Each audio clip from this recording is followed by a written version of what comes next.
Dans un monde presque apocalyptique, où Monsanto, Bayer et autres entreprises phytosanitaires menacent, qui nous sauvera? Batman? Non. Iron Man? Non. Jack Sparrow? Oh non.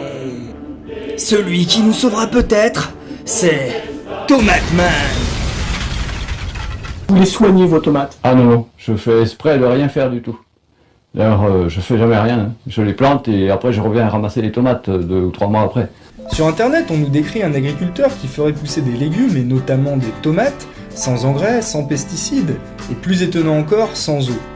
On a voulu en savoir plus, évidemment, alors on a regardé toutes les vidéos qu'on a pu trouver. On nous présente Pascal comme quelqu'un qui aurait peu d'instructions. Pourtant, il a une démarche qu'on pourrait qualifier d'authentiquement scientifique. Observation, hypothèse, prédiction, expérience et même théorie. Sa vision des choses est radicale. Cela dit, les résultats qu'il obtient sont époustouflants. Écoutons-le. Je m'étais rendu compte qu'il y avait plein de plantes qui poussaient, qu'on appelle des mauvaises herbes, qui étaient en fait des légumes au Moyen-Âge. Et je me suis demandé comment ça se faisait qu'elles étaient si résistantes. Je me suis dit que c'est parce que personne ne s'en était occupé depuis à peu près 1000 ans. Donc je me suis dit, il n'y a qu'à faire la même chose avec les plantes cultivées. J'arrête de faire aucun traitement, je fais plus aucun traitement, et elles apprendront par elles-mêmes à résister aux maladies. Donc il y avait des variétés de tomates que j'avais récupérées pendant ce temps-là, qui venaient du conservatoire de Saint-Pétersbourg, qui n'avaient jamais connu la sécheresse. Et quand je les ai ramenées ici, eh ben, la première année, ces variétés de tomates, elles m'ont donné que des petites tomates cerises, et que 1 ou 2 par plante. Et moi, j'ai récolté toutes les semences de toutes les plantes qui avaient survécu et donné 1 ou 2 petites tomates cerises. Et l'année suivante, eh ben, ça m'a redonné des grosses tomates, enfin des tomates normales.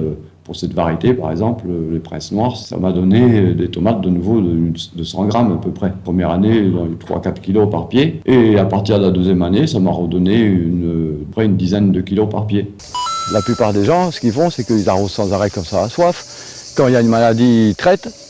Donc les plantes n'apprennent jamais à résister à une maladie, ni à résister à la sécheresse. En fait, les plantes, elles apprennent tout ce qu'elles apprennent au cours de leur vie, elles le transmettent à leurs descendants en travers les semences. C'est ce qu'on peut constater, et moi je l'ai constaté déjà il y a au moins 15 ans. Et à l'époque, les généticiens pensaient que c'était pas possible, que ça marchait pas comme ça. Et puis depuis, en fait, il y a pas mal de chercheurs qui ont découvert qu'effectivement, ils ont découvert la même chose que moi, quoi. Intéressant comme théorie. Allons faire un tour dans le jardin de Pascal pour voir si elle marche vraiment. Ça fait un peu plus d'1 mois qu'il n'a pas plu. Et ça commence à être bien sec. Ce qui n'empêche pas les salades de bien pousser. Et les tomates aussi d'ailleurs. Les melons, on les a repiqués au début du mois de juin. Et ça n'a jamais été arrosé. Et on voit que ça pousse pas mal. Ça c'est vraiment une plante qui a vraiment pas besoin d'eau du tout. Bon, ça c'est des anciennes variétés de pêcher. Là ça fait 10 ans que je les ai plantées. Et chaque année, les premières feuilles, elles ont la cloque, mais après, toutes les nouvelles feuilles, elles n'ont plus rien. Et le résultat, regarde. Là celui-là, il y a carrément, il n'y a plus rien. Les feuilles à la cloque, elles sont tombées toutes seules, et il n'y a que des feuilles nouvelles qui sont bien, et des pêches. D'ailleurs, les feuilles sont plus sèches, mais on voit un peu la quantité de tomates qu'il y a. On voit que c'est vraiment sec. Voilà. Là. La quantité de tomates qu'il y a. Ça fait quand même une bonne récolte.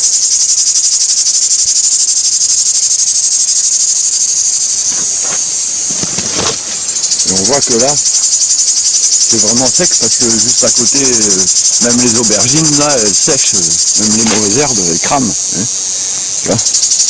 On entend souvent, oui, bon, c'est bien beau ces méthodes de production, mais vu les rendements, de toute façon, on ne pourrait pas nourrir toute la planète en bio. Qu'en pense Pascal?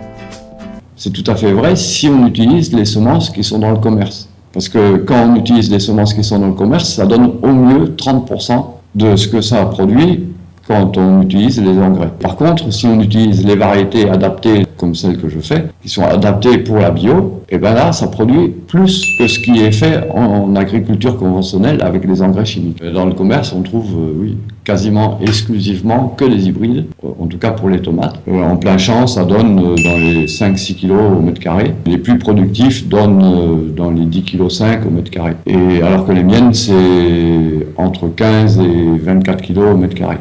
Alors attention, Pascal ne pratique pas la magie, ce n'est pas un extrémiste anti-arrosage. Son terrain étant très aride, il a dû faire face aux contingences du réel et s'intéresser à cette problématique. Son avis sur la question est plus subtil que ça et souvent mal compris. Écoutez plutôt ses précisions. Moi je les arrose pas parce que j'ai pas d'eau. Enfin j'ai de l'eau en hiver et au printemps pour arroser dans la serre les semis et pour repiquer au mois de mai. Et après, si j'arrose pas, c'est parce que j'ai pas d'eau ou quasiment pas.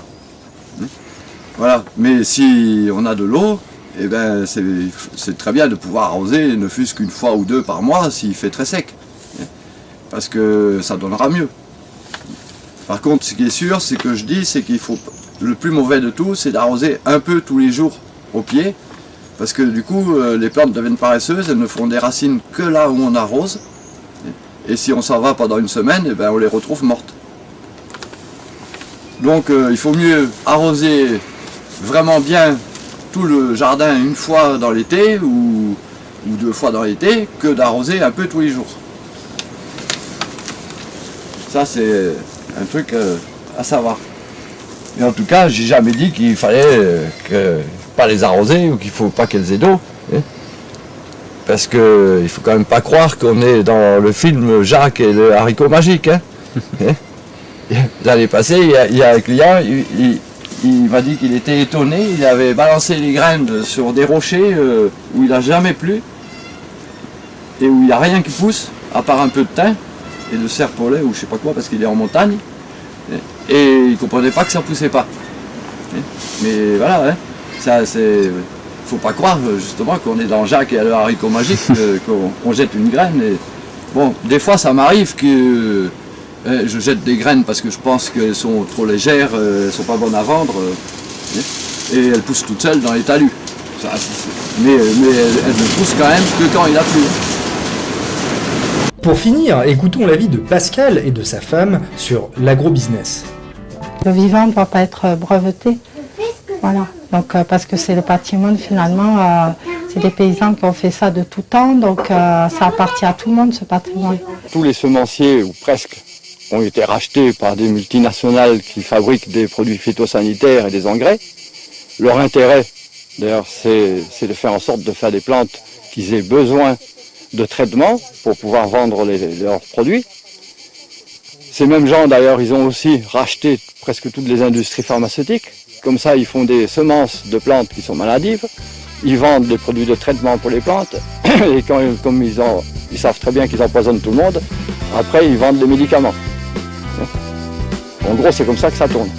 Voilà, la première vidéo de Barbalabs, c'est fini. Si ça vous a plu, n'hésitez pas à partager. Pour être tenu au courant de nos futures publications, abonnez-vous à la chaîne YouTube.